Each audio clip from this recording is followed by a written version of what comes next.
going to call the Municipal Building Commission meeting to order on July 12th, 2023 at 5:30 PM. We are in the Zito room. For the record, we have Terry DeSisto, Ed Stanton, Jackie Romanicki, Jerry Freecott, Jay Allard, Andrew Acosta, and myself. We are also joined by the mayor, by our Capital Projects Administrator, Mason Lord. We are joined by the chairperson of the Council on Aging, Joe Feroz, and by the newest director, Kelly Lee, of the Council on Aging. So welcome aboard, and we're happy to have you. And we also have Abacus here, Kayla and David, who most of you know. Therefore, we're ready to go, but we got a little bit of work we have to do. The first thing is that the minutes from 7/5, and I have to say Mason's doing a fabulous job getting the minutes out so quickly, were emailed out. Is there a motion to approve? Move to approve. Second. Any discussion? All those in favor? Aye. Aye. Motion carries. Then we have three bills. One of these bills had sort of fallen through the cracks. Yeah, so the KBA bill, this was for the fire and police needs assessment through May. They had had an email change, and this bill had gone to spam. We obviously paid the June bill under the assumption that we were prepared to pay the May bill. So email changeover, got it fixed, got it before us. This is a FY23 bill, so looking to approve and ratify so we can get it paid. Okay, and then we also got in two bills for the Willett roof, one from Skanska and one from Socotec, and those are both in order as well, right? Yes, these are also in order. Again, fiscal year 23 bills. These ones are through June for the Willett Roof project, which everyone's very familiar with. That right now we're working on getting the JD&D under contract for construction. So moving right along, and these are for OPM services as well as designer services through June. And so because of the fiscal year ending, I actually have signed all three of these, so we would ask for a motion to ratify and approve. So moved. Second. Any discussion? All those in favor? Aye. Okay. So, David, introduce yourself and Michaela again, because some of the people may not know you.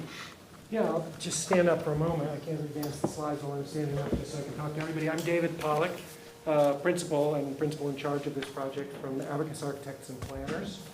Our offices are in Allston, Boston. And Michaela Wozniak, another architect in our office. We're your project team for this feasibility study. We were here before the commission a couple of months ago in May. And subsequent to that, quite a few different groups toured the existing clubhouse. And we sort of focused pretty heavily in the intervening time on doing an evaluation and some conceptual design studies for reuse of the existing clubhouse as an option.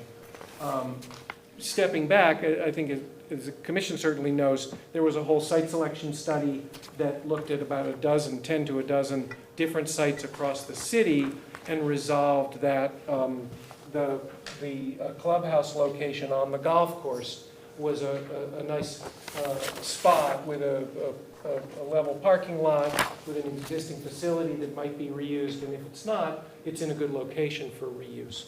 So what we brought to you today, and what's documented in the handout, is some variations on conceptual planning on how to reutilize the building that's there now, and then two replacement buildings in the same spot. One, a single-story building that just sits on top of that little acropolis, that little plateau, which we're told was built as part of the carving of the golf course, the shaping of the golf course, the ups and downs and the water hazards and everything, and they just took a lot of soil and piled it up there to create an elevated, perhaps to create an elevated prospect for the clubhouse. That it was a manufactured hill. So If I there's could a just stop single you there story one and a second. two-story I scheme. want to say for the record that Gail Clark has come in, so we'll add her to the agenda for those who are here. And secondly, if somebody could pass Gail one of those handouts. And if there's anybody in the audience who's interested who would like one of the handouts, Joe, you can feel free to hand those out to people. Thank you for letting me interrupt you. But yeah, I think that I pretty much focused on this site as the site. And so now, I guess the question is, what do we do at that site? And what program would we be able to establish using this building or perhaps a successor building? Okay, in terms of the programming for the building, there was a lot of there was a certain amount of preliminary programming that was done prior to Kelly's joining Council on Aging in the city.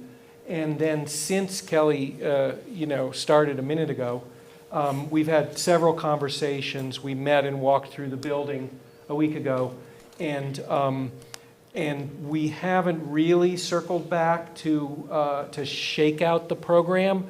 That having been said, it's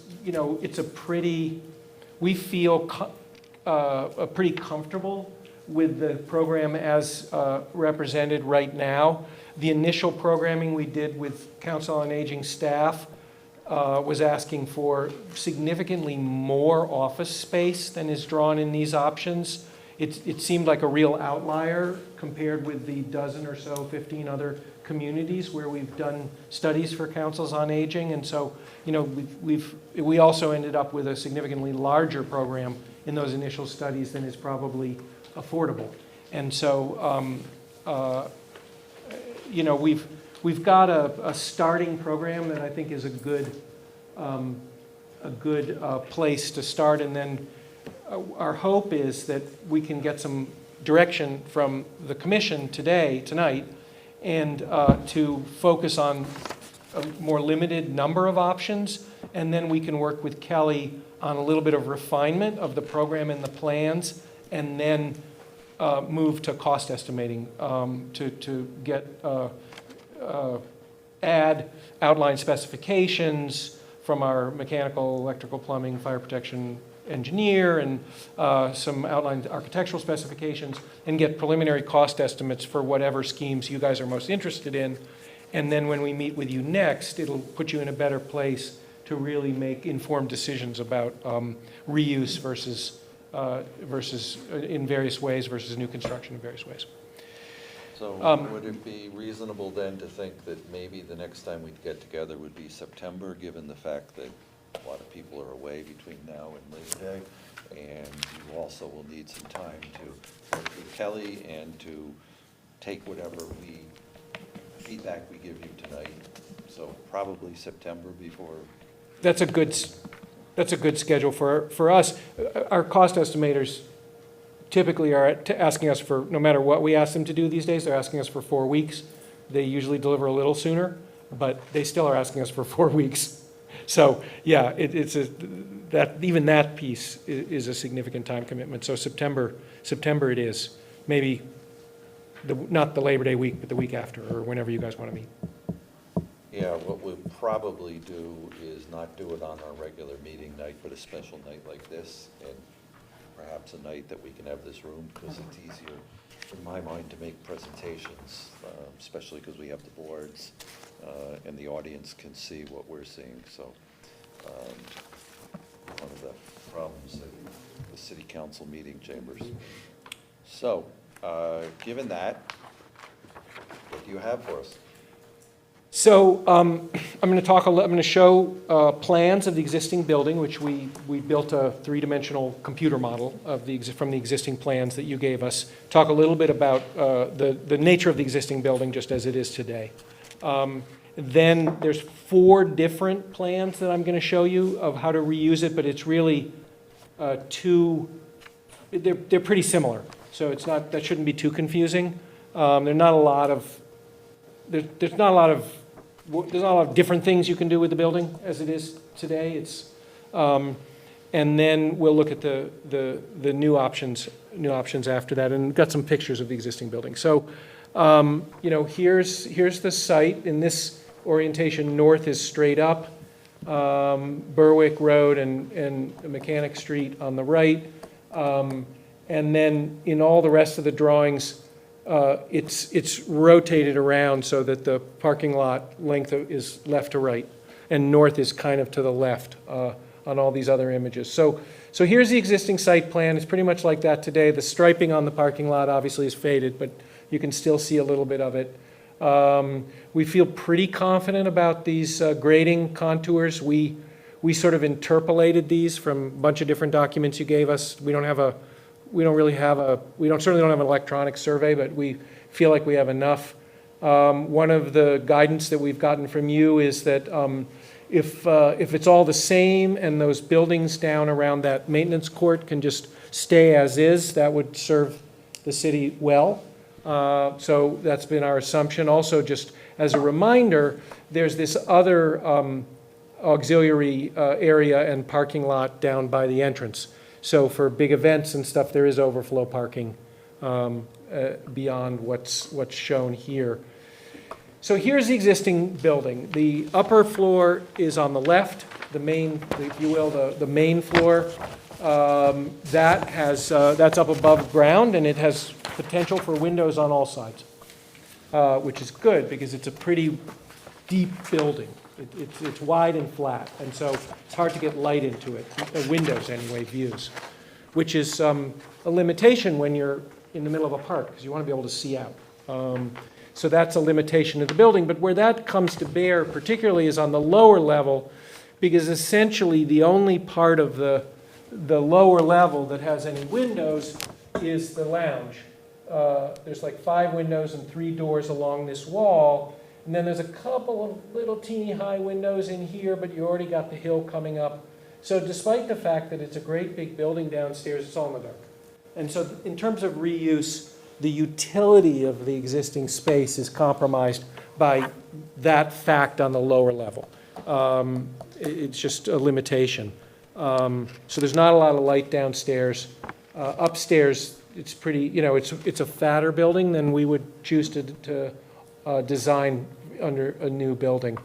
In this view, it looks pretty nice. But if you look at that wall on the left that you drive by, you can see, even in this image, what's happening there, and that wall is pretty much falling apart. Is that terrible? Well, the reality is that Attleboro is a stretch code community, and the new stretch code requirements, they update about every 3 years, and July 1st, there's a whole new raft of stretch building code requirements that became law 12 days ago. And even renovations, major renovations under the new stretch code requirements pull a lot of new construction requirements in. And so any renovation of this building is going to require essentially stripping it down to the frame and rebuilding everything. It's going to need significant insulation and a new roof. It's going to need exterior insulation. All the siding's going to have to come back off and go back up. The level, and we've already gotten the report back from John Brenton, our mechanical, electrical, plumbing engineer, and his recommendation. You've got the report. I didn't bring it to hand out, but it was distributed. At least I sent it to Mason and Jack. And his recommendation is that pretty much it's start over. There's no gas up there. There was propane for the golf club. Probably you'd go with all electric. But pretty much all of those mechanical, electrical, plumbing, fire alarm, fire protection, all those systems would be new. Again, that's in the report. So, the siding on this wall is falling apart, but like all the windows have to be replaced to meet stretch energy, to just meet the new base building code. You're going to have all new windows, all new doors, new roof, new siding. So the reality is that you don't have to replace the concrete, but you got to replace a lot. This is the south side, the ballroom upstairs. You can see no windows downstairs. And then this is the west side, and you can see those 5 windows looking out on fairway number 1 downstairs, and not a whole lot more light into the building. Okay, wait, I don't know what happened there. Advance somehow. This is the solarium on the north. You know, there's a really nicely lit space. It's kind of the only nicely lit space in the building, but here's the ballroom. It doesn't feel that bright. This is photography, but obviously it's a nice big room, and there's a section of it that doesn't have columns, which would be good for exercise. Obviously, you can see finished flooring needs to be replaced. Dropped ceilings have water leaks, and you know, you need to do new HVAC. And then this is what was the kitchen, what was the office. That has a window. This tiny little staircase to get downstairs. Here's that only daylit space downstairs, which also faces west, which is a bit of a challenge from a solar heat gain summer perspective, although there's some tree cover that really helps with that. This was the men's locker room, an enormous space, concrete bunker. It's just way inside the building, more and more spaces that are way inside the building. So this is the program that we've modeled in all of the schemes that we've drawn so far. You know, the difference, the program rooms are in blue and purple. The only reason that fitness and arts are a different color is you can see over in the legend on the right, it says fixed program. These, again, Kelly hasn't commented back on whether these are rooms that are really should be in the new senior center, but these are dedicated, these are rooms where you don't put the furniture away and change it up to other uses. This fitness room isn't the movement room. It's where you might have cardio machines or other kinds of fixed equipment. Same thing with an arts room. It could have tables, it could have sinks, it could have tools, could have power drops. You know, there are a lot of other potential fixed rooms for, you know, music or sometimes cooking. These are kinds of things that show up in programming for Council on Aging that are fixed rooms. At the moment, we have a couple of them in the program, and then mostly it's rooms without fixed programming that also have adjacent deep closets. So every multipurpose room of every size has adjacent storage so that you can change up the programming. Because, you know, things like an arts room can exist on carts, including even, you know, people's ceramics and stuff. You know, they pull it out. You know, you can. There's ways of you know, adjusting. The net program area that we're designing to, 11,100 square feet, if you just add up all these square footages, I think is a really good sort of a sweet spot. We've done a lot of feasibility studies for other Massachusetts communities, many, you know, a quarter the size of, population size of Attleboro, and still looking at buildings that are in this size range, 12 to 15,000 square feet gross. So I think that that's a nice target, is that 15,000 square foot building, not too big, not too small. Everybody talks about the Field of Dreams phenomenon, that when you build a new Council on Aging, a lot of people show up to use the facility who weren't using it before. So you have to anticipate that your subscription is going to grow. You should anticipate that your subscription is going to grow. And also, we know that in all of our communities, our population is aging. And our senior population has still got significant, you know, I think, I don't know, can't remember what's in your report, but projecting another 30 or 50% growth in your senior population by 2035. Here's the program. It more or less fits in all of the different drawing sets, except for one, which doesn't quite have enough space in it. So this is a slightly revised site plan.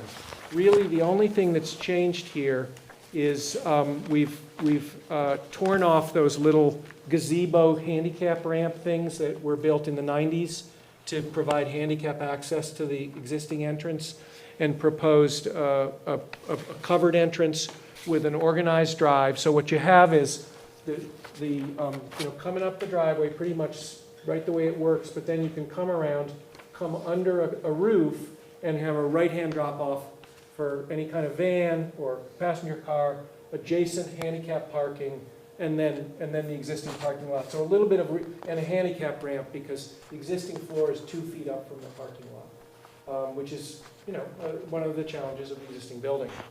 So in this case, there's an entrance, there's also a ramp, and we're keeping the entrance where it is. And then, you could just leave all the pavement down here. We've proposed, potentially getting some green space, a garden, and then there's no kitchen equipment in there now. You'd be starting over anyway.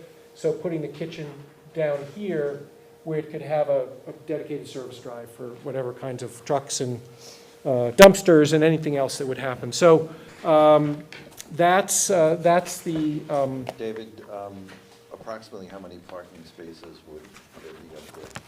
80.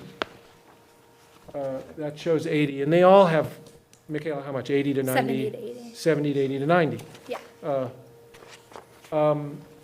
So scheme 1A, option 1A is the least, it's basically working, the least intervention.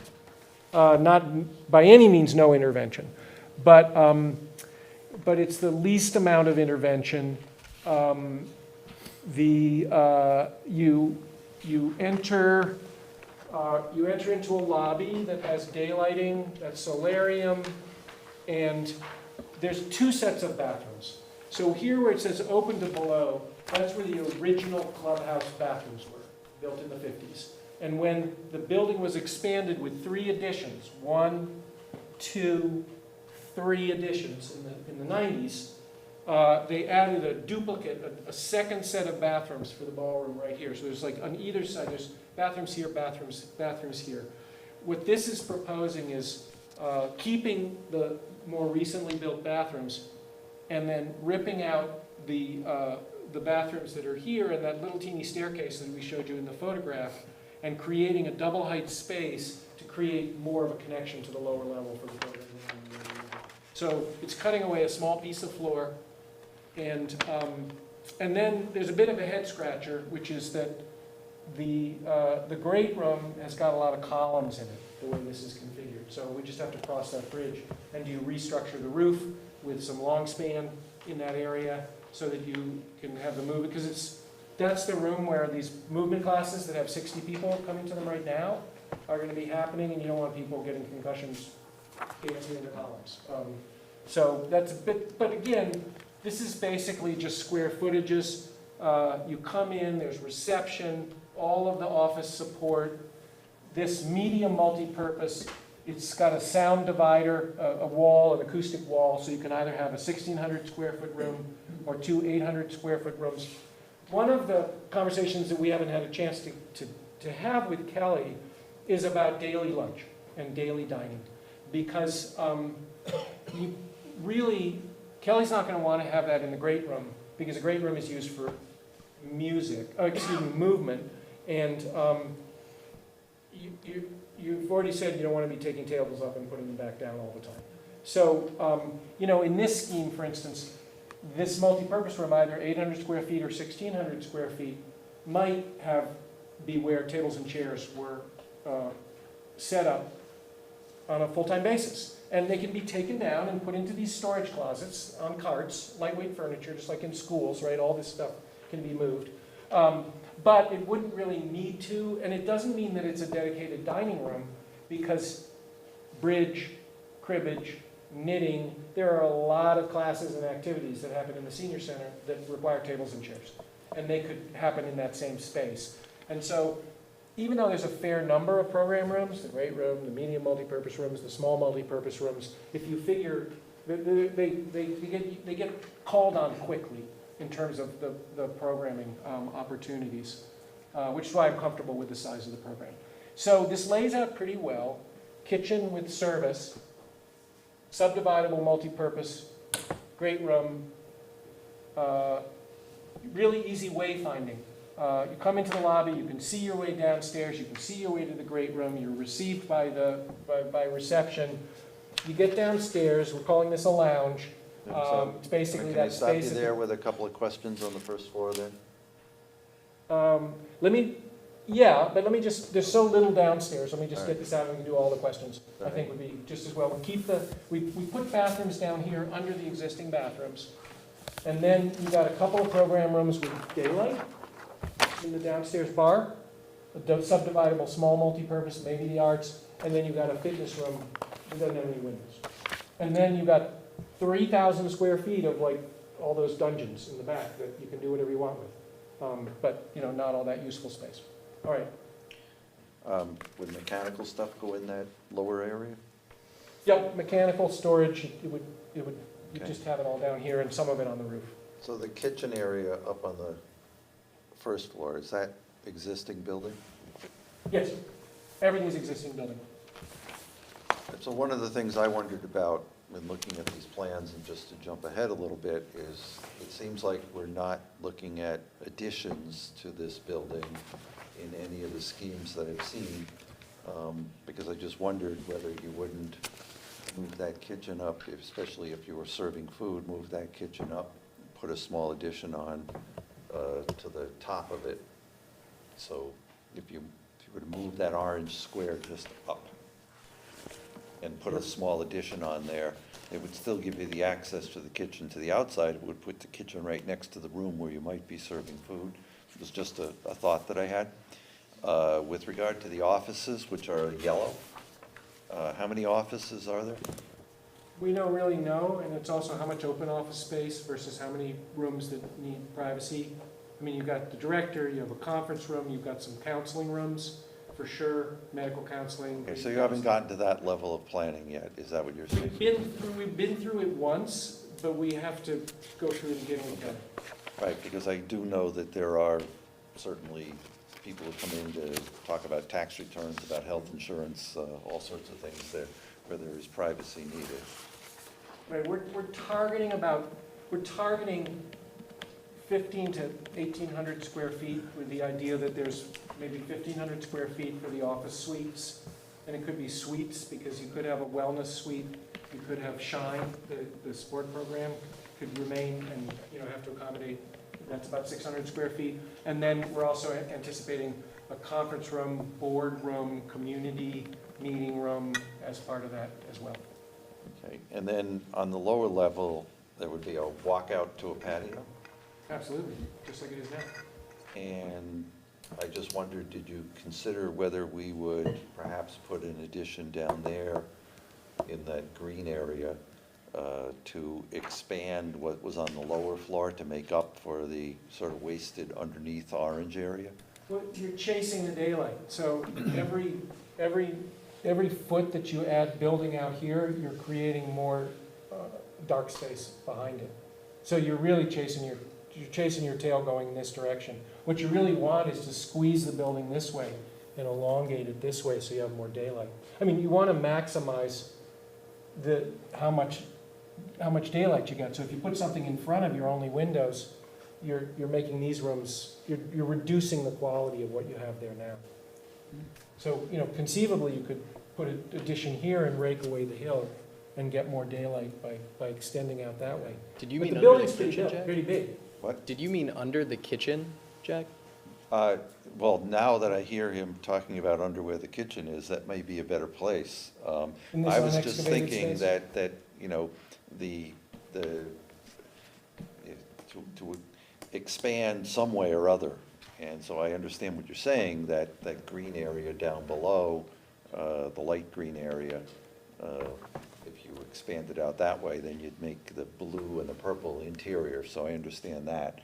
But if you were to put an addition onto this building, it would strike me that maybe a kitchen upstairs and maybe something on the right side there might be a way to do it. I guess, I gotta tell you, my prejudice here is in trying to reuse the building, And so that's why I'm talking about things that have occurred to me, saying, you know, the building, I don't want to see a compromised program, but I also want to see a program we can afford, and I want to see a program that everyone will be happy with 10 and 20 and 30 and 40 years from now.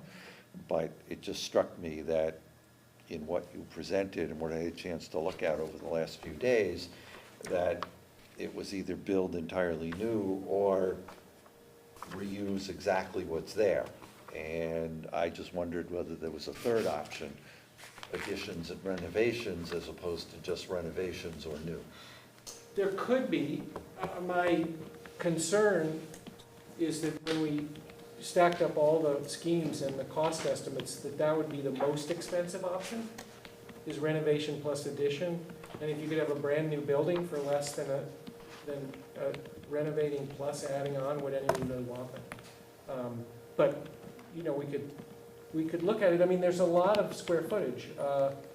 The 9,400 upstairs and 7,500 downstairs is Okay. almost All right. Well, then- 17,000 square feet in the Okay. existing Then, building. no, that- But a lot of it not useful, right? So, Yeah, so there's maybe 15,000 that's usable out of the 17,000, is that what you're saying?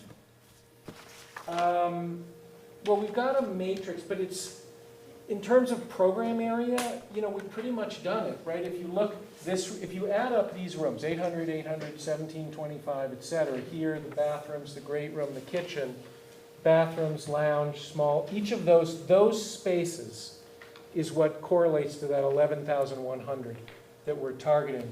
And then you look at this and you say, well, how can you push 11,100 in this existing building up to 12,000 or 13,000?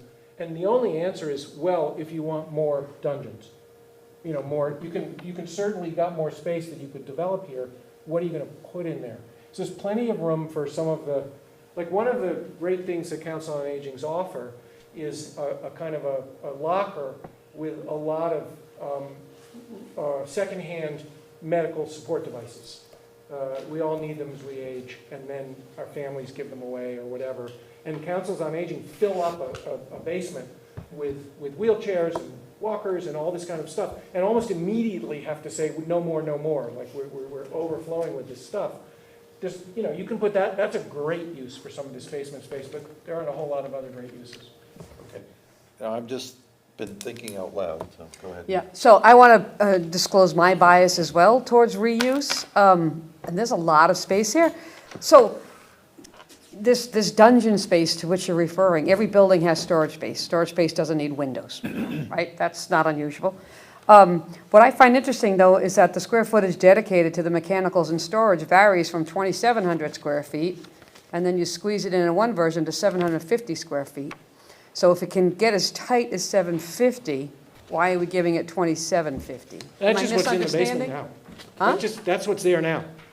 Okay, so having said that, so we can compress. We don't need 2,750 square feet of mechanics and storage? No, it just Like, would can we cost, it would cost more money to like demolish that space. It's just, the reason it's, that's just the leftover non-programmed area in this option.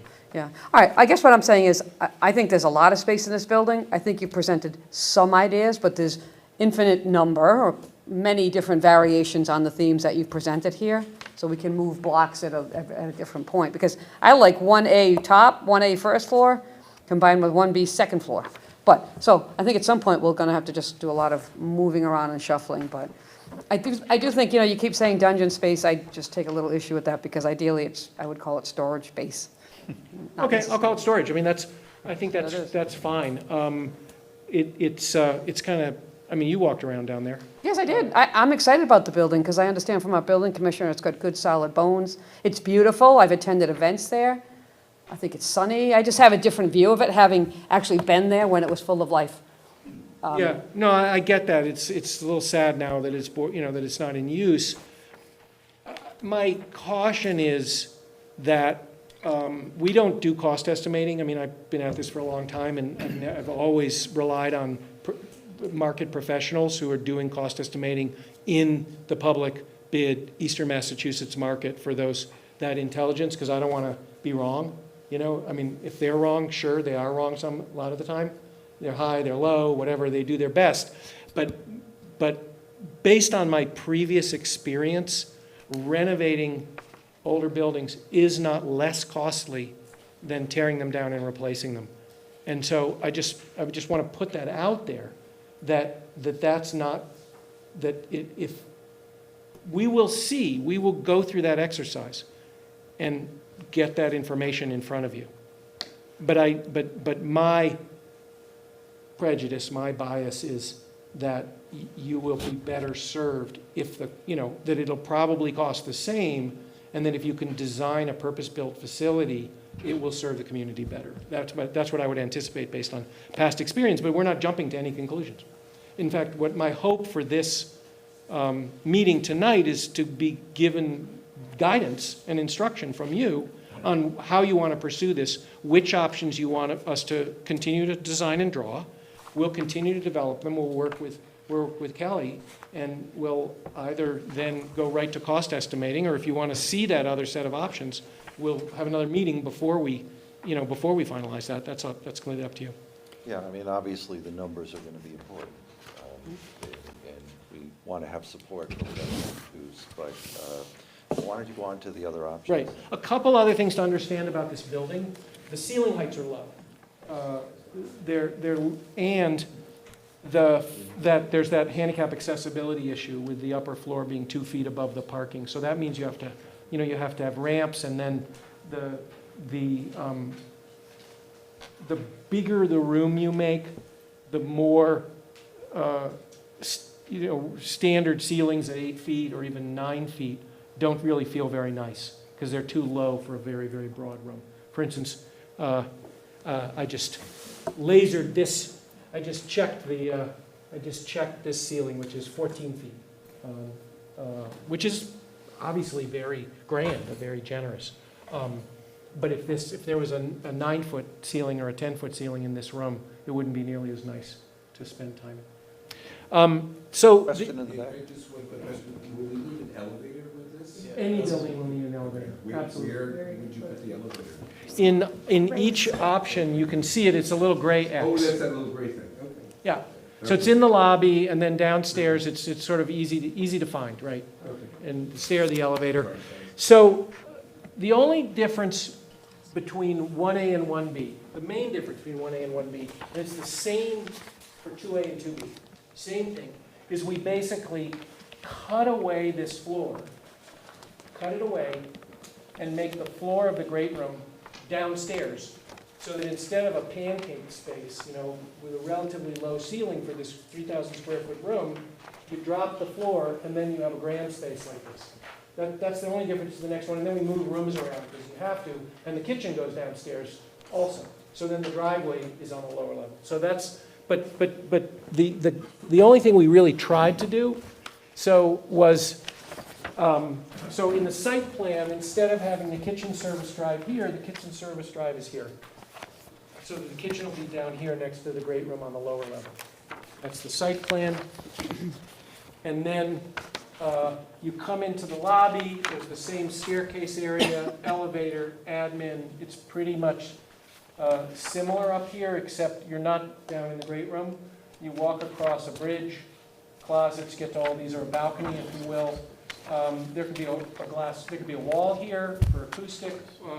I think there could also just be open, where you look down into the great room, and it's kind of the living room in the middle of the house. But the great room is downstairs. So you get downstairs, the great room opens directly out onto the patio, kitchen's on the lower level, fitness room, bathrooms, mechanical and storage. And again, here it's 1,100 square feet because that's the remaining space that's available within the building. Because you cut away a piece of floor, so you have less storage space.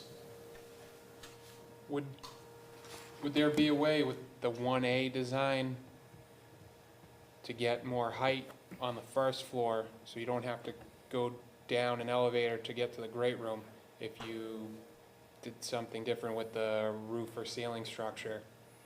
Yeah, because As opposed it to has all those cutting. columns in it, so you could say, well, we don't want columns in the great room anyway, so you do a pop-up, you know, you Right. tear that whole piece of roof off, and you pop it up a few feet and have clear story windows, get lots of beautiful natural light into it.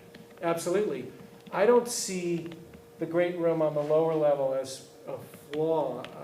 Really see it as a feature because of the golf course, because of the landscape. So I think getting people down to the lower level also brings them out into recreational activities, whatever happens out there. Well, it just seems we're losing a lot of the first floor space because now it's open, so we're losing square footage. Yeah, We're looking right. down. no, that's right. Is it, yeah, aesthetically, it's great, but if we still need square footage within the footprint of the building, then we'll, basically the great room's 3,000 square feet times 2, almost. Right, but what you're trading off is that storage space. So you have less storage space. So how much storage and mechanical do you need? So are you really, That's window space, what? that's window space, that's not storage. No, The the, first floor with the first floor great room, that's window space, that's not storage. On 1A. You are gaining more light space at the lower level, though. If you were Oh, to I assume that understand, there but are it's not like skylights. if this was in the back of the building, where it is against the wall in the dungeon, then I understand losing that storage space. But in the front of it, that's the prime space on the front, first floor. So I mean, it's basically taking away the prime space in the first floor, To gain it and gain downstairs. it for the open. And I understand the concept, I do, but I think that having it open on the bottom to the top, like I said, if it was reversed and it was in the back, then it makes more sense to me, but that's not in the storage space on the first floor. it's an interesting You know, argument that you should make the double height big room on the landlocked part, and then I don't ultimately think that would be worth it to have a I don't think windowless, so either. a room where you can't see out. No, I don't think so, I don't But think so there's a either. lot, but if you had these great big windows up high, you could make the argument for, But I understand it in that, and with that vein, what you mentioned before, taking that second floor and popping that roof up, because if you wanna take out the columns anyways, structurally, you can do that in that realm, and lift it up with a pop-up upstairs, where that brings in more height and more light. I think, I mean, again, we gotta see the cost estimates. I understand. But, There's plenty of But things I you think can't that a do. pop-up, to your point, you know, raising the roof on the existing ballroom, Yeah, I looking mean- to utilize, you know, 1A, the kind of, can we use this building as close to the way it exists today as possible? Because if you're still sinking the great room downstairs, you're still doing something with all those supports in the existing ballroom when you're cutting everything out to That's right, sink because it. the columns wouldn't Yeah. be sitting on anything. So now anyway, you're right? still changing the ceiling and roof structure and cutting away and lowering it. So why Right, wouldn't just raising the roof and the roof structure up so that you increase the ceiling height yeah, on that yeah, main I mean, level? I think we probably have a trend of direction developing from the commission, yeah, but sure, those are good points. David, Yes, in the, with the great room on the lower level, where are the windows? In the front patio. At the bottom. well, they're up 2 flight, they're They're up- double height on the same place where they are now. Okay, It's and existing then, building, so they're, and are you there know, also, are there also, they're here and here. and are there also windows like at the bottom there? Like what you said, there are existing windows now on the lower level? Yeah, so right, so this would be. So they're along that wall. Where those doors are shown. Where those doors are shown or where the windows are. Okay. Yes. And part of our thought of putting the great room at the lower level was to get to utilize this really interesting site and be able to have that spill out onto the fairway for events, or if you guys finish exercising and want to be able to go outside to cool off and different things like that. But you can do that in in 1A, there's a significant effort in cutting out these 1950s bathrooms so that when you come into the lobby, you've got a much more limited double height glass wall looking out into the park. So, you know, you come in, you look out, you go downstairs, and then, you know, there's a bunch of program rooms downstairs. from the inside, it's gonna feel a little bit, more basement-y down there, but it is it is primarily a basement. But not totally, because you have all this glass, and so having glass here and glass here is gonna significantly help with wayfinding in the building, understanding, how to get places. Everything's gonna seem pretty close from one space to another. There's a few things that you can go to downstairs, where the fitness room is, the arch room, whatever program ends up down there. So I think it's obviously a more modest undertaking, and it works. Could you have a great room downstairs that just is dividable? So if you went with the first floor there of scheme 1A and taking the idea of popping the roof up to make that higher, would it make sense to not necessarily break that bottom area up into 3 or 4 rooms, but to have a larger room that with movable dividers so that it could be apportioned? Yeah, you could, you can basically take this program Yeah, and put it here, keep this as a big room. yeah. And then It's and very then- challenged by the and flip very what's- challenged by the ceiling height. Right, but then flip what's downstairs up to what you just moved. Yeah, right, and however it all works, right. Yeah, the names on these spaces are, basically you've got this whole area that's got access to daylight and good for programming, and then the whole perimeter with circulation down the middle. It's a pretty simple diagram. But certainly, these are fairly arbitrary, what goes where. And we haven't really gone over this with Kelly and our staff either. So what's behind the 2 blue and purple areas there, there's a white area? Here, Yeah. oh, that's just part of this, that's the circulation. These light blues are closets, so that's how you get to fitness, arts. So we could make a bigger space down there, make it dividable and eat into some of the orange then. You're gonna really challenge the quality of those spaces because of the low ceiling height. The deeper that you make this, the less nice those rooms are gonna be. And do you need that many rooms that big? So, That's part of what Kelly needs to help us to refine is, one of the things we always look for is flexibility. And so if we have a larger area with movable partitions, sometimes that allows the room to be more flexible. So unless there's questions further on this, you want to show us the other one here? yeah, so we, Dr. Benson in the back. Oh. Is that down a level from the first floor, or is that is that outdoors and there's the food is going to the first floor? no, it's not going, in 1B, the food is on the lower level. So the kitchen and the great room are on the lower level.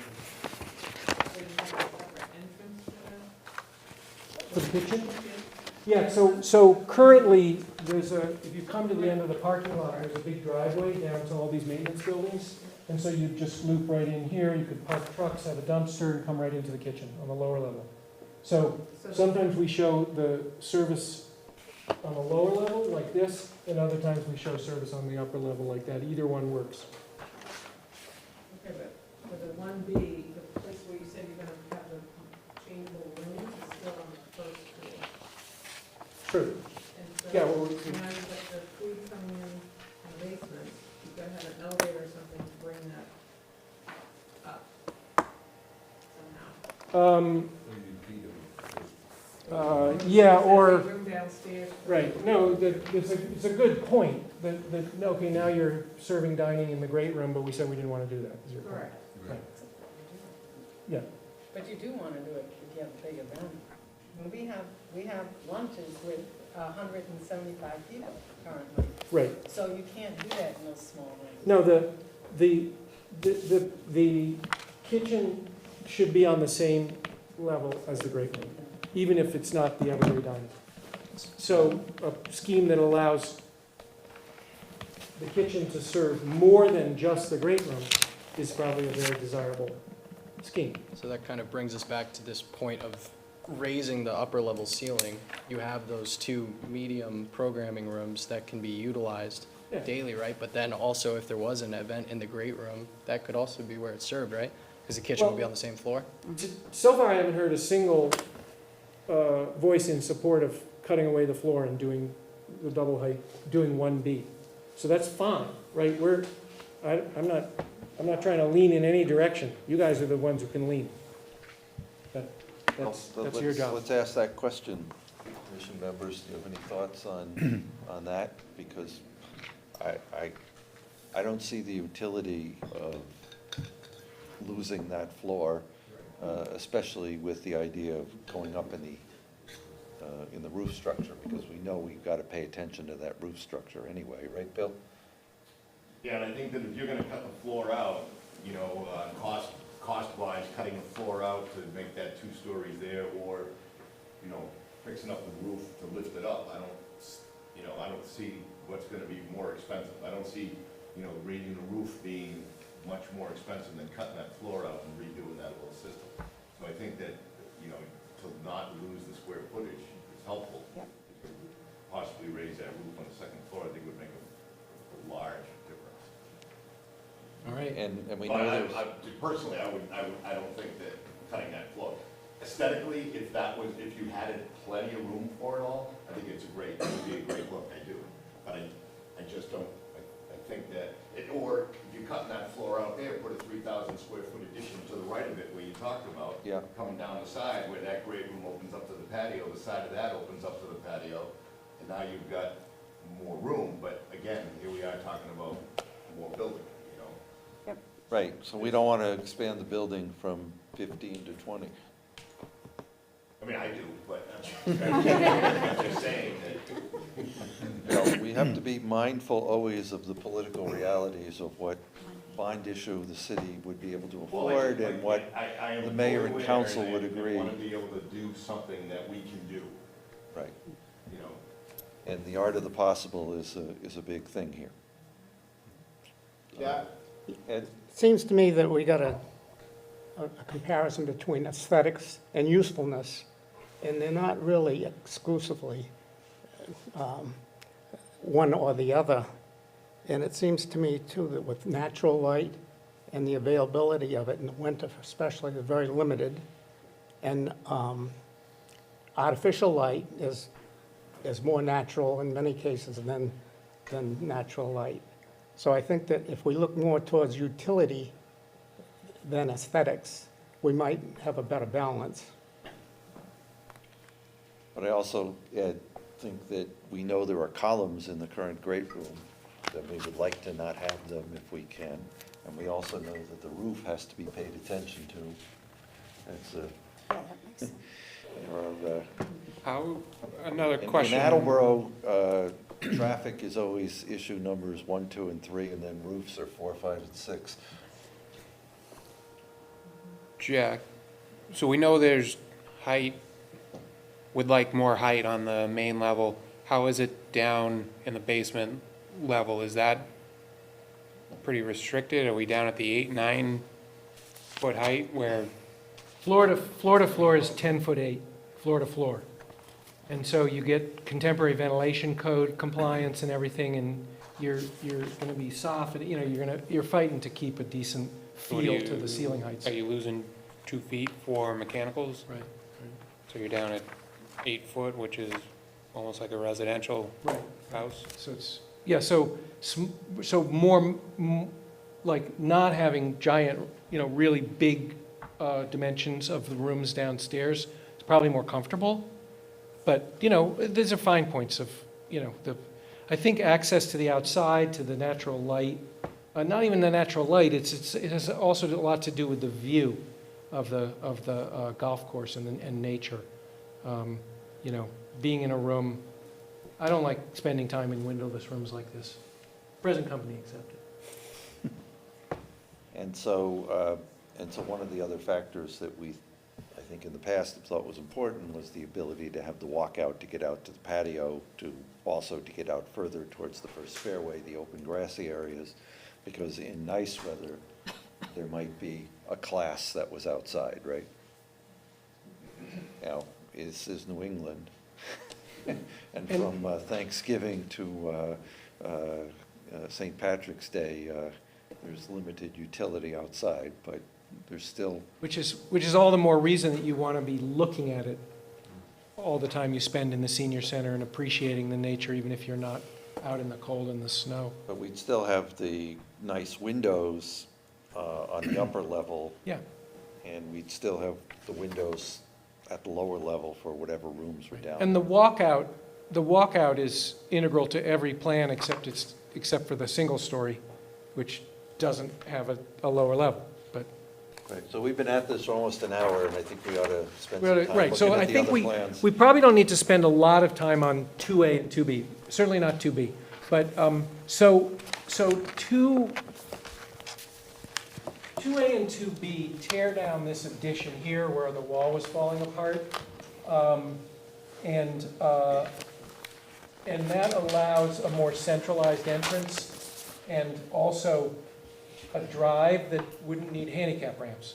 Because we could lift the pavement through here where you drive in and then you turn and you come through here to the right-hand drop-off, and you'd come up those 2 feet of asphalt here and then back down. So you raise this piece of asphalt here so that you can roll right into the building. So it's very nice for a senior center to be able to have this.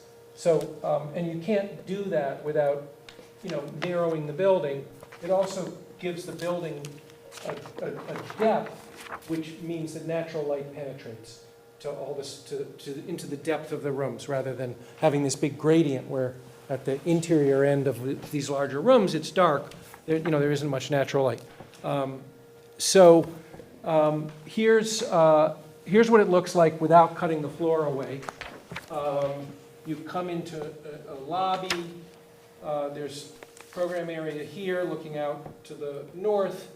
At this point, administration is here in a larger bay, kitchen, the great room, to the point of your point about needing another space. Maybe maybe this gets rearranged so that there's multi-purpose here for dining, kitchen, and great room, and it serves both.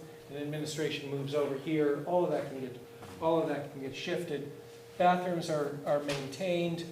The great room's in the corner. There's another program room here, whatever that might be. Cut away the same piece of floor here, this square, and then on the lower level, this is the room, Jack, you were just calling for.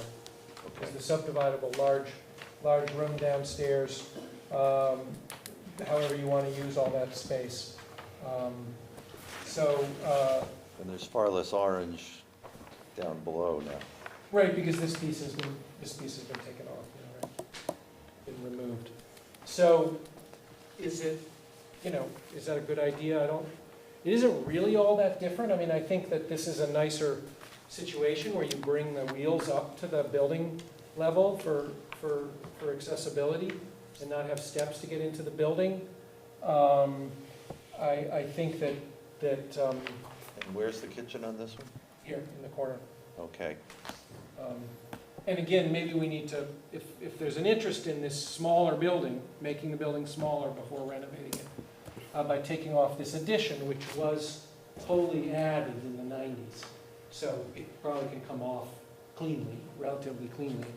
And it has all that degradation of the siding, which we don't really know whether the framing is bad or not. But we could potentially, might have to move things around a little bit to maybe put the administration here and put multi-purpose here, so that could be the kitchen could serve multi-purpose. Still want administration next to the front door and the entrance. Right, either here or here, either one works. Right. Yeah, but we can move it around. I guess the question is, and then 2B also cuts away the floor, but you really don't have enough floor area. And so pretty much it rules itself out, because you are about 2,000 square feet of that program area shy. at the end of the day, and there's a chart at the back of the handout that shows that comparison. But the question is there any reason to tear this addition down and make the building smaller? Because, Well, changing the entrance, I think there is a reason, right?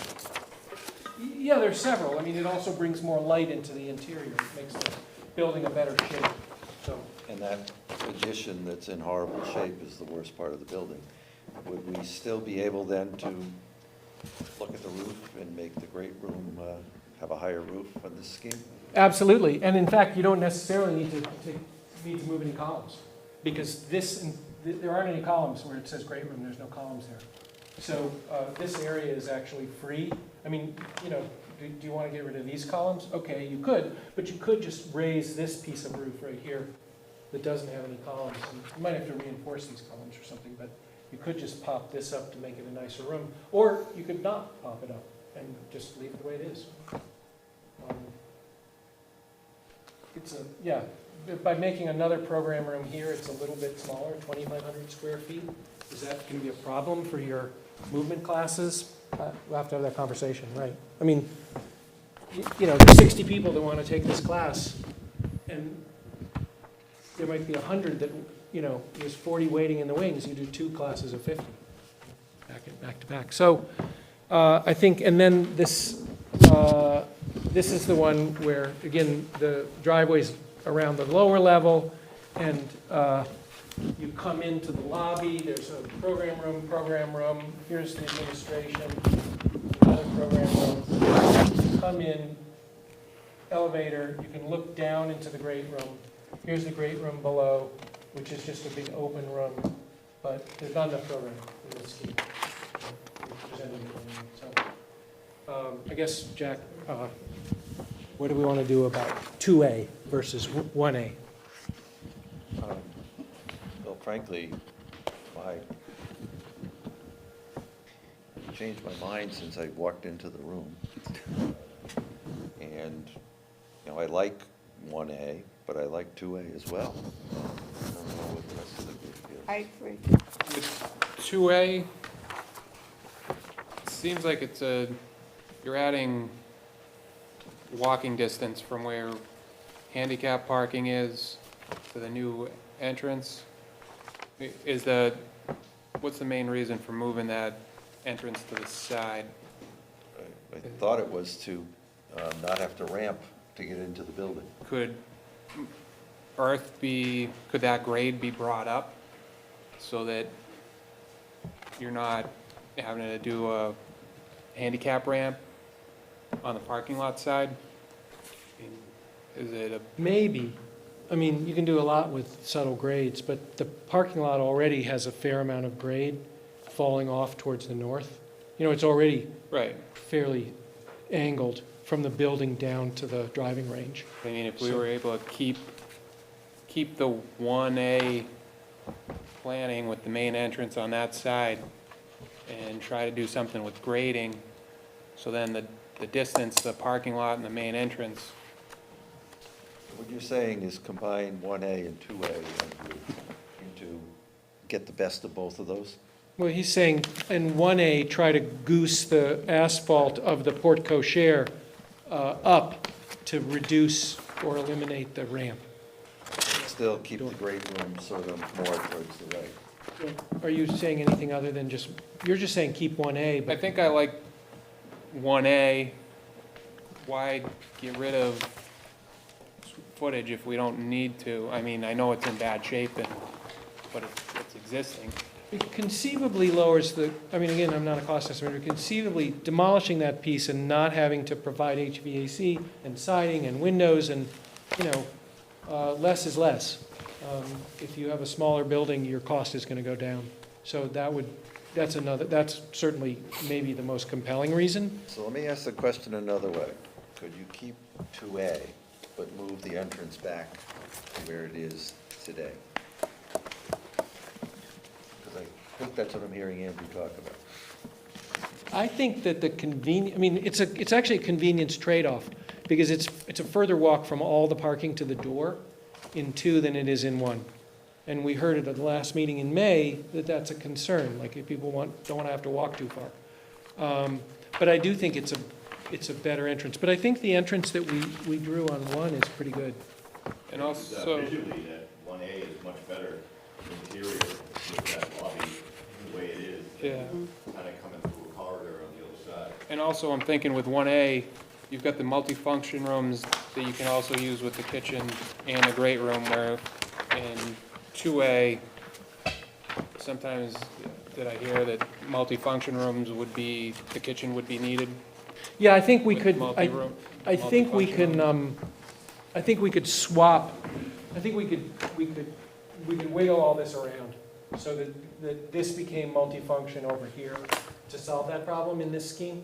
And bring it up Then from. admin over here, lobby might move over a little bit to get more, I don't think that's I don't think that's the reason to, I think we can fix that to get a second Yeah, room serviced by the kitchen. I'm thinking that you want to try to make everything on the main floor, so there's less need to have to go downstairs, and if you're doing food downstairs, that, Right, no, but Seems like Arts a- can go downstairs and I think we can address that by adjusting the plan. So maybe,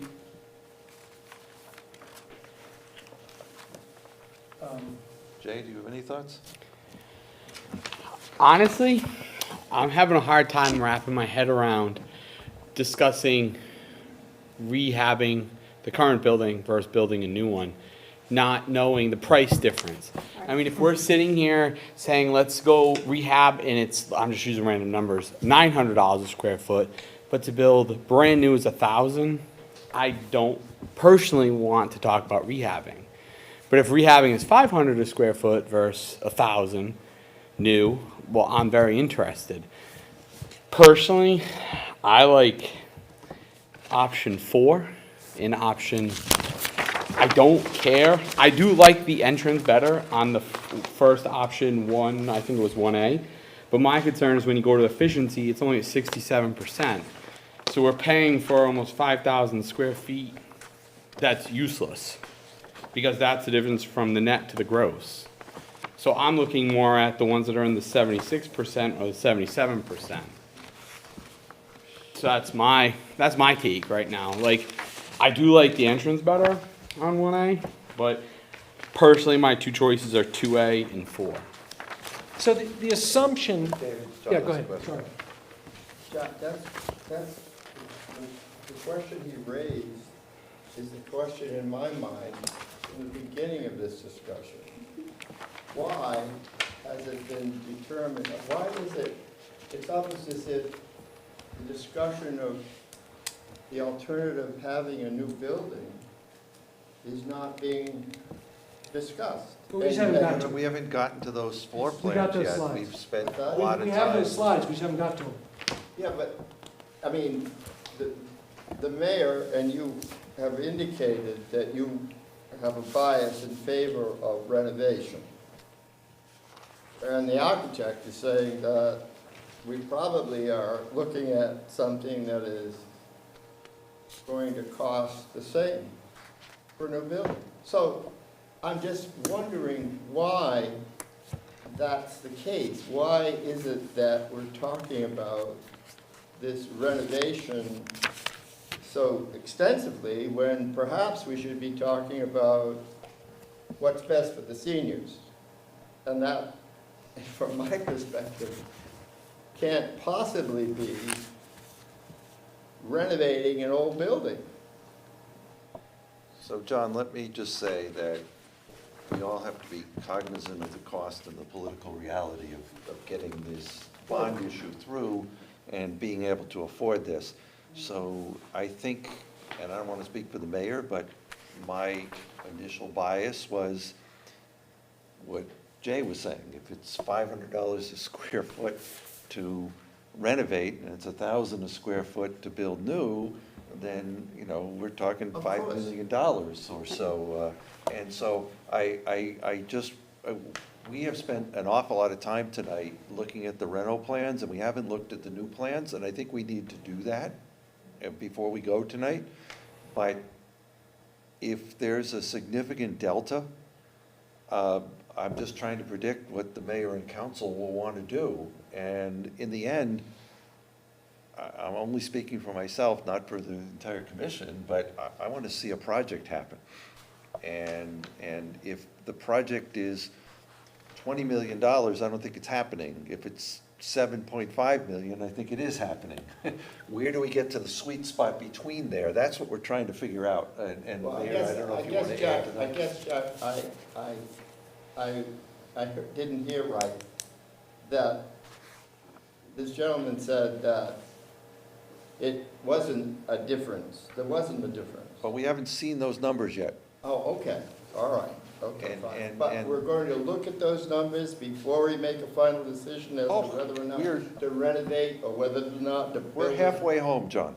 What's that? We're halfway home. Good, thank you. The feasibility study that they're charged with requires all of that information. So for the city to make an informed decision, we have to understand the cost implications of a new structure, a renovation, a combination of, existing and Thank all you. these things have to be That's all I included. need to Yeah. know. So the final feasibility report would Yeah. have all of this information. We're at the second turn in the race. We're not near the home stretch. Okay, fine. And- So, right, so working with the Municipal Building Commission, we're dealing with a lot of building issues and site issues and infrastructure issues to try to get a good conceptual approach for both existing and new. And then working with Kelly and the board, we're also going to be working on what's best for the seniors in the programming side.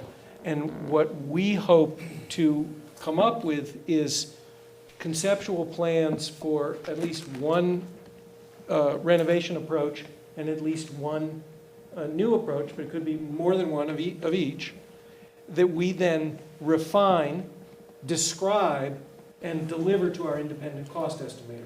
So that then we have a physical plan of a building that you guys can decide which one you like best, and then you can look at the costs of each scheme and decide which one you actually want to go forward with. Sure. Based on both those sets of information. But rather than asking other members to opine at this point, why don't we take a look at the other plans that you brought? Great. Because it is important to look at the other schemes. Great, and so we're going to set aside 1A versus 2A for the moment. Yeah, let's Okay, let's keep see going. what else you brought us. Okay, so this is a two-story building, and you can see how it's been shifted from the existing orange dashed footprint around this way. And there's a couple of reasons for relocating the building. A very important one is instead of having the building looking west, where the late sun just pours in through the big windows, and you can't look at the view because you got to close the shades all the time and open the shades and close the shades. A south exposure, because the north arrow is here, so that's pretty much a south-facing building with deciduous trees in front of it, is a really, really great solar orientation. Because in the summer, you get shading on the windows. In the winter, the sun pours in from the south. You get solar heating. The other reason to swing it around is to pull the lower level out of the hill. So we're getting a lot more now of the lower level with windows and doors.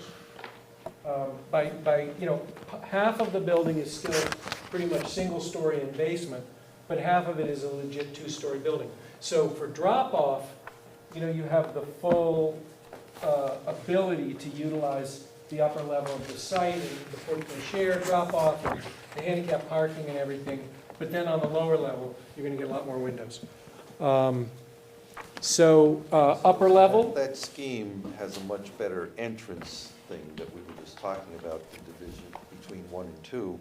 That scheme that you just put, if you go back that one slide, that strikes me that now we've got the handicap parking and the entrance and everything together the way we did more on 1A than 2A, right? Right, and we're going to lower the main floor of the building so that it's rolling instead of 2 feet up in the air.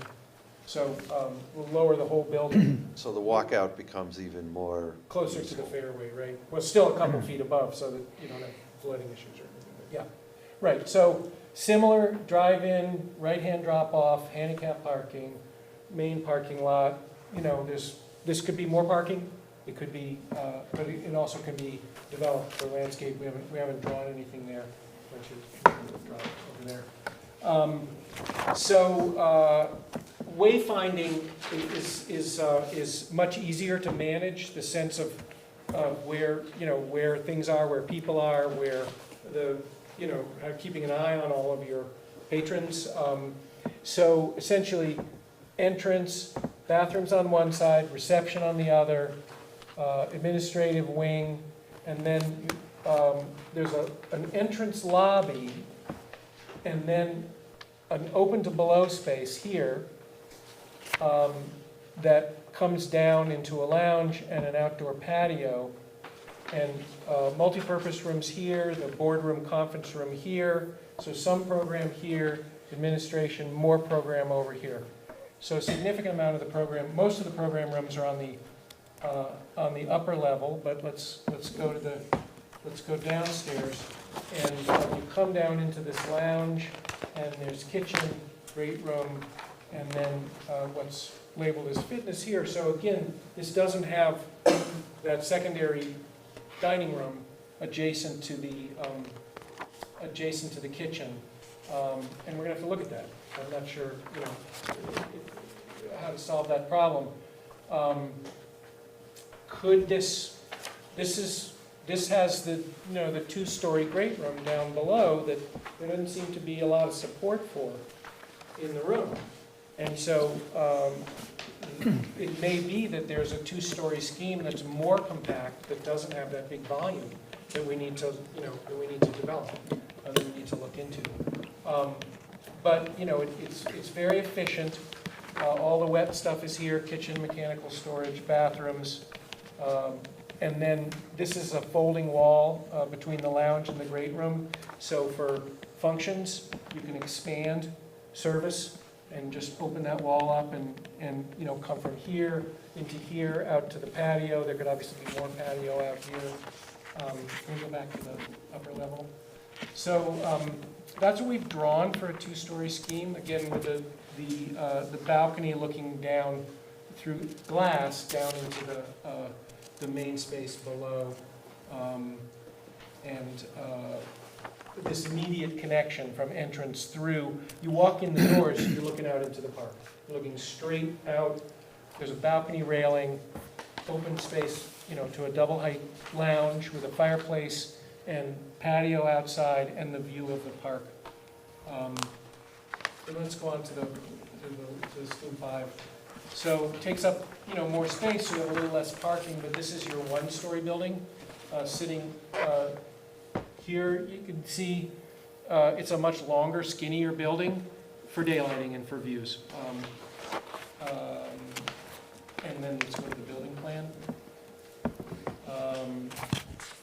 Lobby, administration, bathrooms, flanking, program rooms along here, a kind of an open programmable or lobby space, social space, which seems to be very well used. You could say, oh, why do you need such a wide, but instead of a corridor, it's hangout space. A lot of people use one of the main reasons is to combat loneliness and isolation. And you don't get that necessarily in a programmed classroom coming for an hour. It's hangout space. Subdividable small multipurpose, subdividable large multipurpose, and then down here, the great room or the large multipurpose, 3,000 square feet, is subdividable into 3 doors, but instead of having like a long corridor, 2 of those sets of doors are off of this lounge here with a patio. Could you cut away here and have a staircase down and out and an elevator? If the only thing wrong with this is that there's no easy way to get to whatever kinds of activities are happening down at the fairway level, you could just have a tiny little piece that drops away and put an elevator inside the building to get people to the lower level. Or, you could kind of punt the whole question to the Parks Department and say that the larger site plan needs to have a low slope walkway, not a ramp, but below 5%. We just had a ribbon cutting and a grand opening of a amphitheater in a public park in Winchendon, central Massachusetts, last month. And it's from the drop-off to the stage, it's 14 feet vertically, and that's all walkable at less than 5%. The entire site is handicap accessible. So the height isn't a problem, but you do need to invest in grading and paving and lighting, landscape lighting to get you there. So you could just say that this building is up here, and that if you want to get down and out to the park, right now there's this incredible like Rube Goldberg little rampy thing here that's closed, right here next to the building. That's not useful, but you could design a landscape solution to get downstairs. Or, like I said, you could still have a single-story building with with an elevator that got you down and out. And maybe put the fitness room down there or some mechanical, some limited amount downstairs, but not really any kind of program. So would your guess be that 4 and 5 would be similar in cost? There's certain economies in a 2-story building over a 1-story building in terms of surface area, but you have to build a staircase and an elevator, and works in the other direction. So, I mean, I don't think they're radically different. But I don't know I'm not sure where the cost estimate would come out. Jay?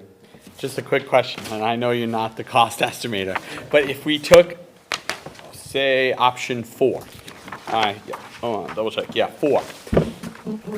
I'm just thinking, if we were to, I kind of like the idea of the double, the open great room, but just question-wise in regards to price, if we took that conference room and said it cost A as a wide open, is there much more cost to take that same amount of space and put the second floor over it? In other words, Almost to double that square footage. Program this piece here. Yep, Well, 2 rooms that yes, size. because you're going to make the whole building smaller. We're not going to go from 11,000 square feet of program area to 14,000 square feet, I don't think, program area. We're going to still have 11,000 square feet of program area. So if this becomes kind of a double-loaded corridor and you have a whole bunch of rooms along here, and the downstairs, we're going to make the whole building footprint smaller. No, my question is to take scheme 4 and to take that option of to take the great room and actually add an additional 3,000 square feet to the usable space. So we'd have a single floor great room in the basement, and then above it, it's space that isn't determined yet.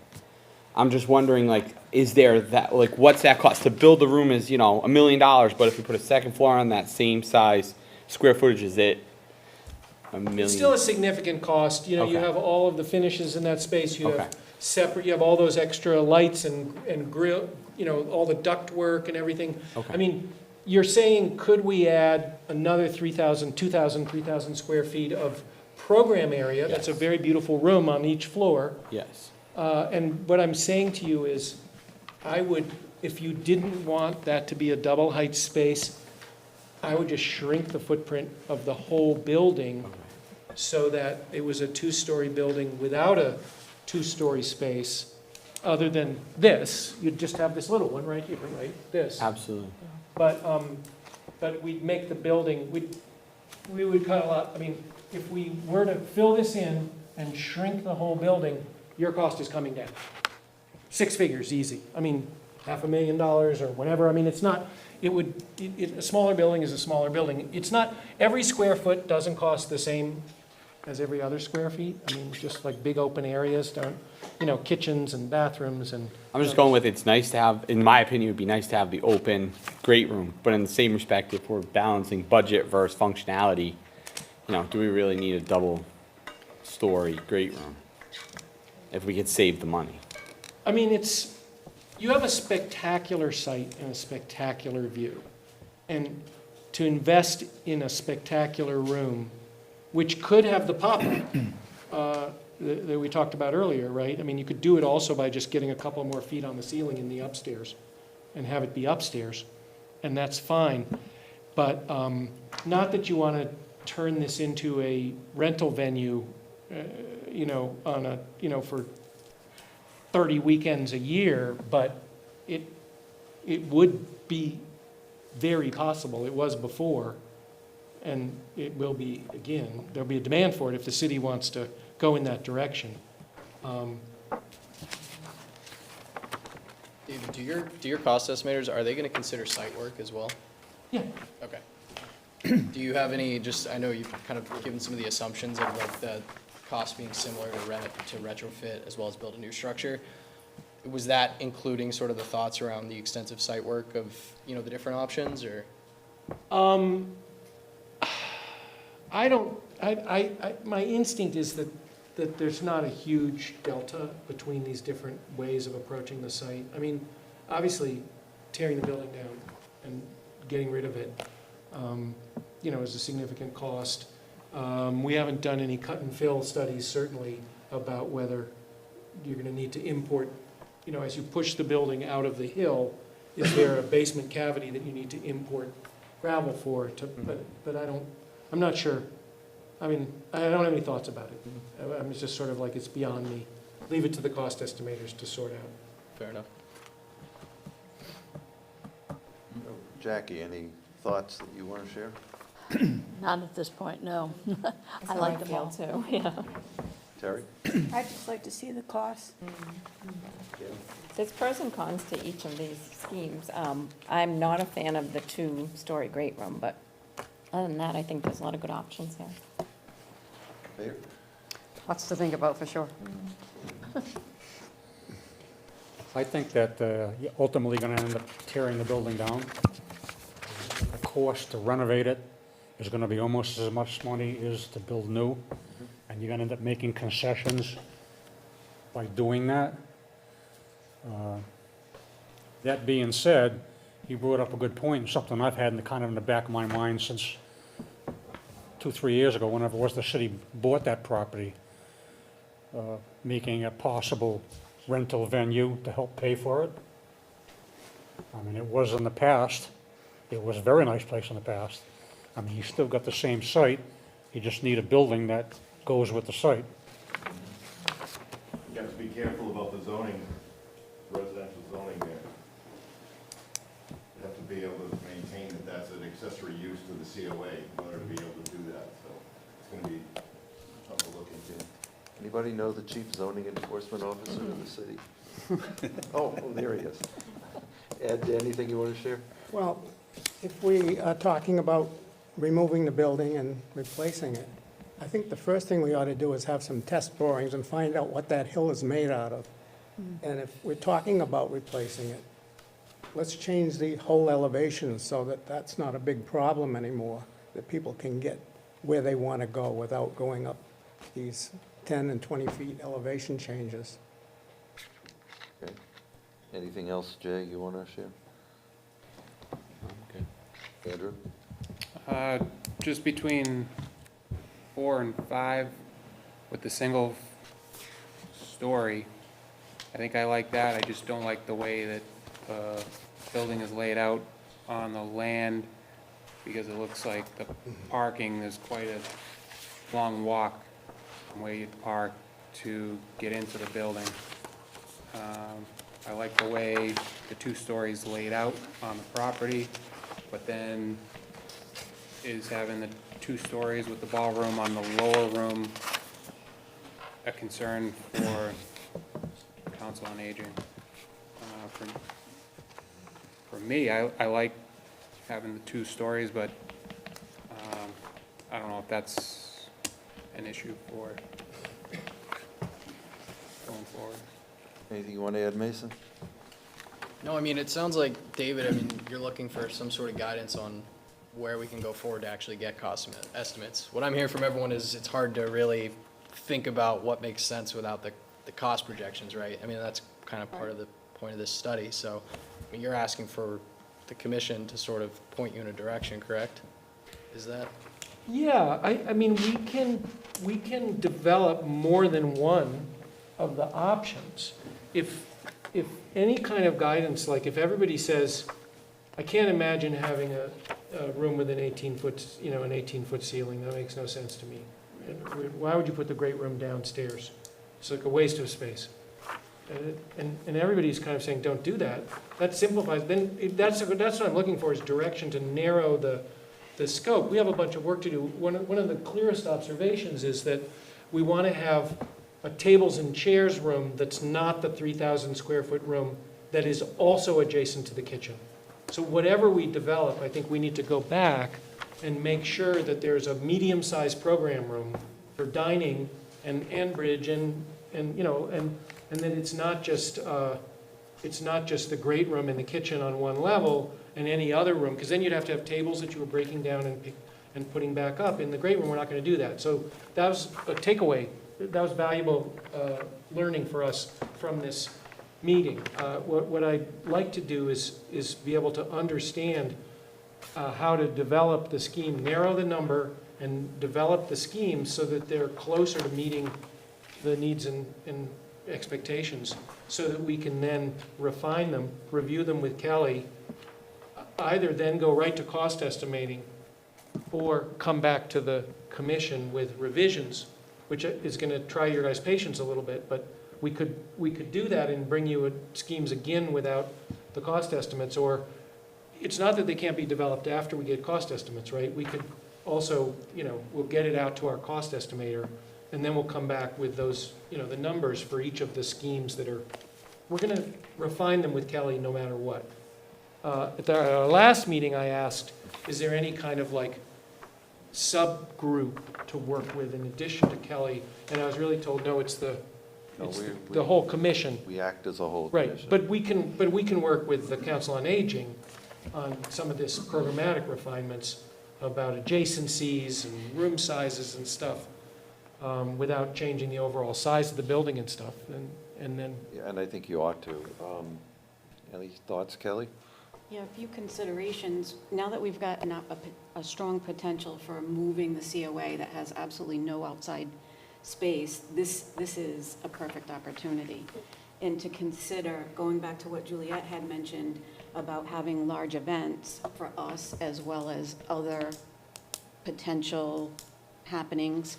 I know that the mayor and I have talked about trying to make this building more useful to the entire city, not just the seniors, but we still want to make it the best senior center that we can. Tying in, for example, the kitchen so that it's easily accessible. We talked about doing a lot of more collaborating with other organizations such as Meals on Wheels. We've already got a hiking group, and being able to tie the inside to the outside, but that it's easily accessible for the seniors that are utilizing the space, whether we're doing gardening and raising vegetables and herbs and bringing that in and doing cooking classes and talking about food insecurity. The possibilities are just endless. But we really don't want to lose sight of that, of tying the inside to the outside, and pickleball courts, we can't forget about those, and really expanding the opportunities and seeing what other departments like the veterans or the health department, and bringing those programs in and having office hours right there. So there's more one-stop shopping for the older adults. do you have any comments about having a two-story building, which the existing building is a two-story building, and so that there's an elevator and a attractive open staircase that brings people down to something on the lower level, not addressing the question of whether the great room should be down there or dining, or setting that aside, but versus scheme option 5, where the building is sitting on the parking lot level. It has all the convenience of a single-story building, but it doesn't get you pickleball. It doesn't get you to the walking trails and all the stuff that's happening down at the lower level. Any guidance on that? To have the opportunity to do things outside, I think that needs to be a strong consideration no matter what footprint we look at, so that people have that ability. There are a lot of seniors that live in senior housing, or they have very limited access to open space. And this is an opportunity to really expand upon that. But in your estimation, is that programmatic need served significantly more strongly by having an elevator down? Because the parking and the entrance and the administration and everyone we're showing you is up on that upper level. And it's like 12 feet down to the park. And we can have some outdoor spaces upstairs for sure. We could have an area to do outdoor yoga upstairs on a single-story building. We can develop, but you're not going to get into the walking trails and everything. You're not going to be immediately out in the golf course. Does that matter if we develop a nice outdoor patio where you can do dining and yoga on the single story and everything up there, and then all you do is look down into the golf course, or for the more able seniors, there's a long trail that takes you down there. Is that just as good, or do you want these visions like the one that's on the screen right now, where you come into the lobby and you immediately see there's a stair, there's an elevator, there's a lounge on the lower level, I can go outside, I see people playing pickleball or whatever happens down there, and do you want that building that moves people, with an elevator, do you want a building that moves people down to the lower level, or doesn't it matter? And that would be helpful to us to understand that. I can say personally, I'm most intrigued by options 1 and 4, the 2 stories. I'm most intrigued by seeing the ability to get to the outside. That's just me, but those are the 2 that I'm most intrigued by. I think that's kind of mandatory So, with that property. Yeah. You want to be able to get to the lower level. I agree. I think Absolutely. It's important. so we have all of that part that we're not even gonna be, I mean, that's there already, right? That we're not doing anything with. So I lead activities with some of the older active adults. And so I think if you have an area that you can do things like gardening and maybe an outdoor class, we can figure out how to utilize other outdoor space at a different time. That's my opinion.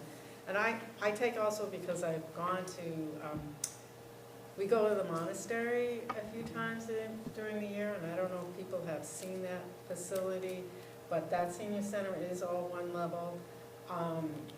And they got all of these walking trails that they can take advantage of, and different things that weren't part of that senior center.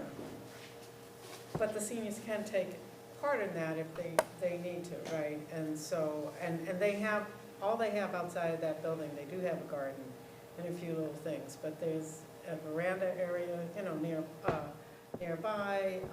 I've seen them put out picnic tables outside for some events and stuff like that. I'm just saying, but that's not the senior center per se, that's their Parks Department doing that. So it's just something to take a look at. Personally, I like the one level, but that's me personal. That's your decision. Anybody else in the audience have any thoughts in the back? I guess this is a senior center, and that's awesome, we need one. But you are building it on a property that has the best, track for the runners outside. I'm not hearing that that's gonna go away. And so incorporating that and bringing other community members in, I think is gonna be huge. And separating seniors from children blows my mind. I mean, they need each other. So having a downstairs where they can go out, and maybe having a food court where parents can come so they can get drinks for the kids as they're doing the runs. And very intriguing as a community member is if we have rentable space, afterwards they want to come in and have a cookout or have the food prepared and do whatever, I think is going to be fantastic to help, support this as it goes and support the programs. But being able to take that space and make it community space, and oh, by the way, it's great to see you, really has to be part of this. It's community, we're building community. Seniors are part of the community, and a community center feel is a wonderful thing. Yeah. Not that kids are gonna be in there all the time, but they're gonna be running by, and those events are gonna be happening. And, somebody at one point also brought up that this is such a huge property that maybe there'll be, some concert venue or something on the other side of the property. Wouldn't that be a nice thing for seniors to be able to blend into? And that, that's pie in the sky right now, but you have a huge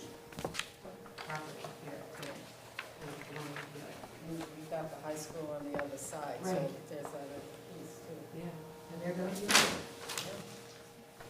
Anybody else have any other thoughts they want to share? Bill, do you have anything you want to add? No, I think it's a good presentation.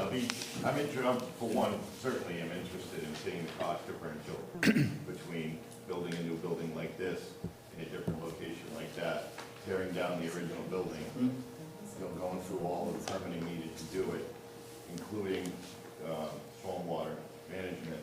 I just don't, I can't see that the numbers are gonna be the same. I just can't see it. And your feeling is which one would be cheaper? No, the rehab, for sure. Rehab? Okay. Counselor Waterman, anything you want to add? Two things. We didn't mention the idea of possible outdoor elevator. Did you have any thoughts about that? I'm assuming you mean Outside the building? adding a regular elevator in a separate little box on the outside. Correct. Stuck on the outside of a building. You know, that, I mean, particularly if it's completely on the outside of the building, meaning on the downhill side, that's pretty relatively simple construction. It could save a few bucks. I don't know that it's a major consideration. I think you want the elevator, you know, in the best location, but not having to cut holes in your lower slab and build a pit in existing construction. We've done it both ways. I mean, we've done a lot of rehab. We turned a church into a public library in Mendon, and we did that on that one where we added it on the outside of the building, but we just did a big accessibility project in the public library in Winchendon, and we feathered it right into the interior of the building, and the construction was fine. So either way. Well, that was one thing, and the other was that I like having the space on the top floor and not making it a larger space going all the way down 20 feet, whatever it is for the big room. I think the way it is now is a decent enough space, not to need to add any more to that. Okay, thank you. Joe? Yeah, just one thing that popped into my head is that the existing clubhouse in some ways reminds me of the current senior center, except on a grander scale, in that the current senior center, you've got 2 floors. You go in the main entrance, and you've got over in the corner a staircase and an elevator to get to the 2nd floor. But there's no real connectivity between the 2 of them. And this building reminds me kind of like that. It's like the first 1 floor is like one building, and then downstairs is almost like being in another building. And I thought originally that concept of the great room kind of connected that together and made it seem a lot more as one whole. So I just have that concern that whatever plan happens, that to make sure that there's a lot more connectivity between the 2 floors, either in the existing building, and also I think, as Kelly had said, making sure it connects with the outside as well, because that's going to be, it's such a great space there. It would be awful to not utilize that and make that, easily accessible, I think, from either floor. So that's just one concern that I had. Don't duplicate the existing building and with twice as much space on each floor, because that's kind of what it reminds me of. So When we put that elevator in, the 2nd floor, I was in charge of the city property committee at that time. We put that elevator in because there was nothing up there except old hoses. So it sounds like we still have a lot of work to do. It sounds like we still have a lot of refinement to do. I'm wondering if, without getting really formal and expensive cost estimates, if you could get your people to look at some of these schemes and give us some down and dirty numbers, can we understand if there are savings by rehabbing as opposed to new? Is there a difference in cost between scheme 4 and 5? Can you get us some numbers that will help us to focus? I can ask, but I'm not sure that that's the right way to go. I mean, What way do you think is the well, right way to go? it seems like 1A is preferable to 1B, 2A, and 2C.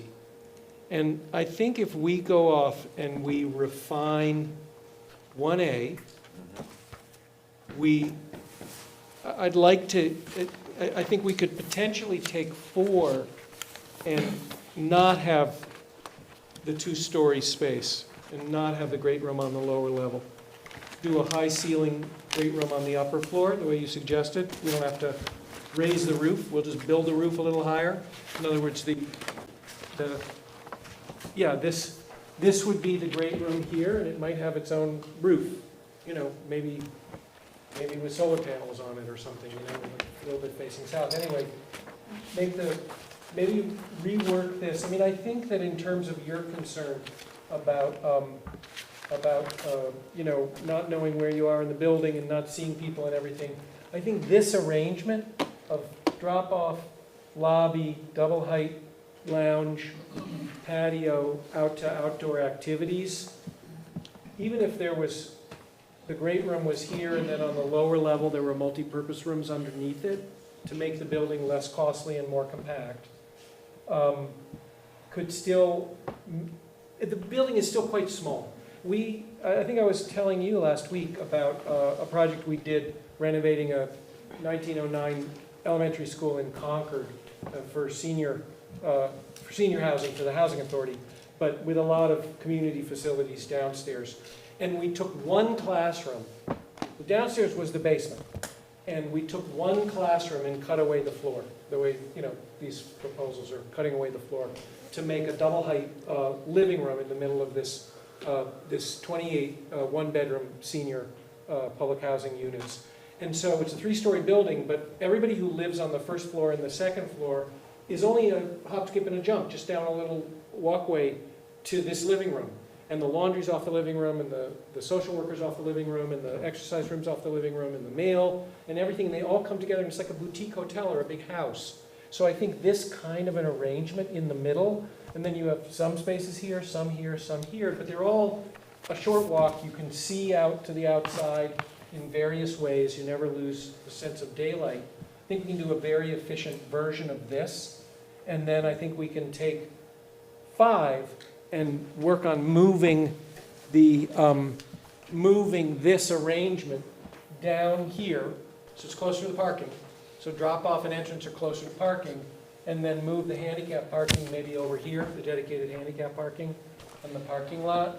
And I don't know if there were any other critiques of this, but I think that walking distance was a reasonable one. And I think if we refine these 3 schemes and then get real cost estimate, I mean, I don't think we'll be missing any options if we do that. No, I think you're right on. I think that's what we should do. Okay, that's what we'll do. What is the sense of the commission?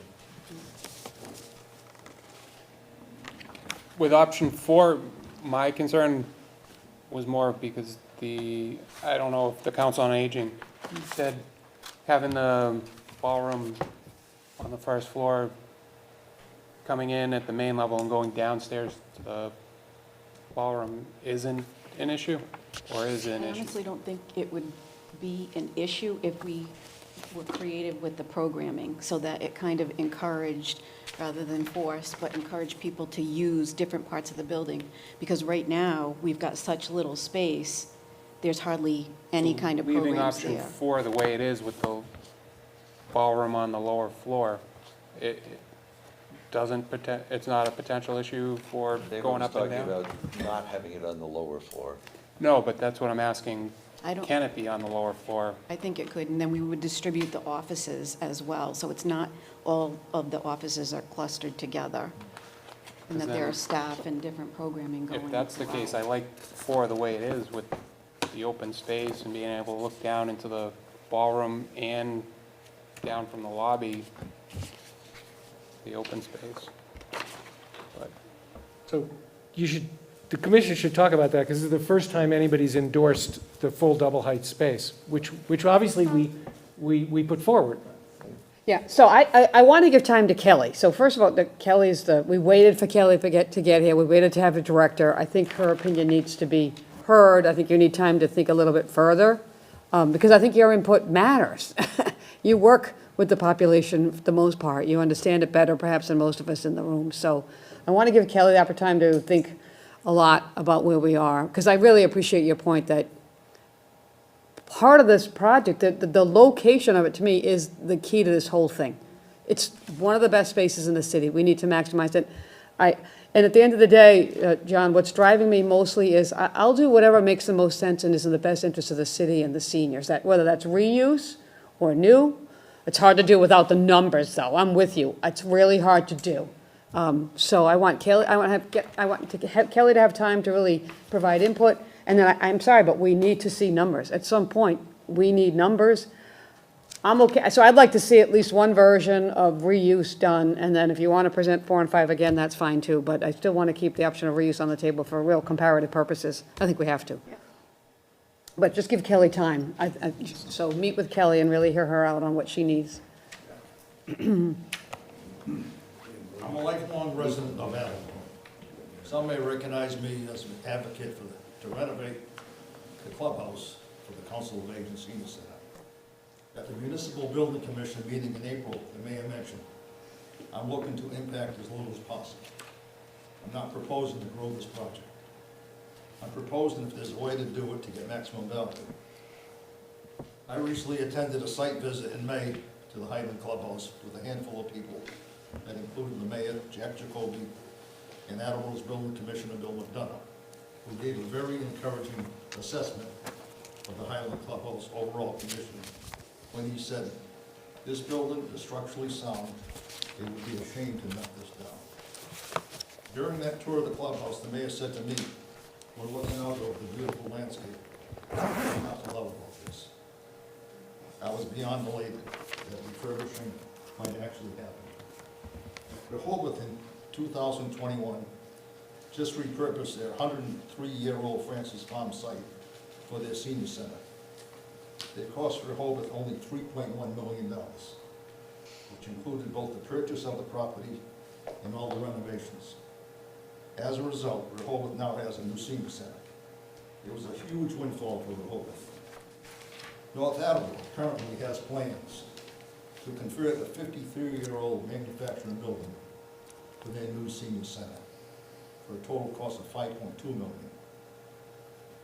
My question, if Rehoboth and North Attleboro can sensibly repurpose their older buildings for their senior centers, why can't Attleboro? With the recent chatter about the new public safety facility, Attleboro must conserve money and be wise with our spending. Let's be prudent and make Attleboro proud. I agree with the mayor and would prefer to impact as little as possible. I believe in making only the compulsory modifications such as a kitchen, an elevator, and perhaps more centrally located bathrooms. Maybe even a deck that would overlook the Highlands' pristine landscape that would allow everyone to enjoy the fresh air. It isn't necessary to have a huge debt attached to this project. I believe our seniors would enthusiastically welcome the new senior center with open arms, just the way it is. I know I would. This can has been kicked down the road and our seniors have waited way too long for a fully functional senior center. The Council on Aging has been at the Larson Center since 1974. They've lived there for 49 years. It makes the most financial sense to start to plan for this repurposing now. It wouldn't be fair to our seniors or the Attleboro taxpayers to needlessly grow this project and prolong our end goal. Hopefully our seniors, and optimistically even other age groups, can begin again to make beautiful new memories, just like the ones that so many of us enjoyed when Island was the premier function venue. We have an amazing opportunity to do something wonderful for Attleboro by renovating. Hopefully after our senior center is completed, we can all say proudly, look how much we saved versus look how much we spent. Any questions? Thank you for your speech. But it does sound like if we can refine with Kelly's input,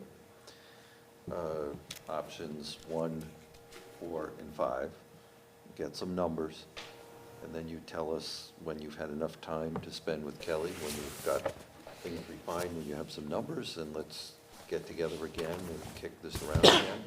An awful lot to think about here.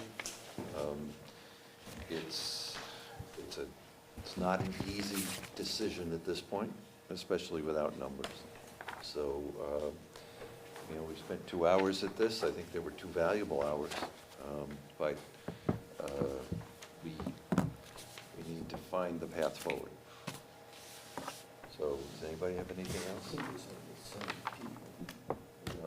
Hearing none, motion to adjourn at 7:26. So moved. Second. All in favor? Aye. Motion carries.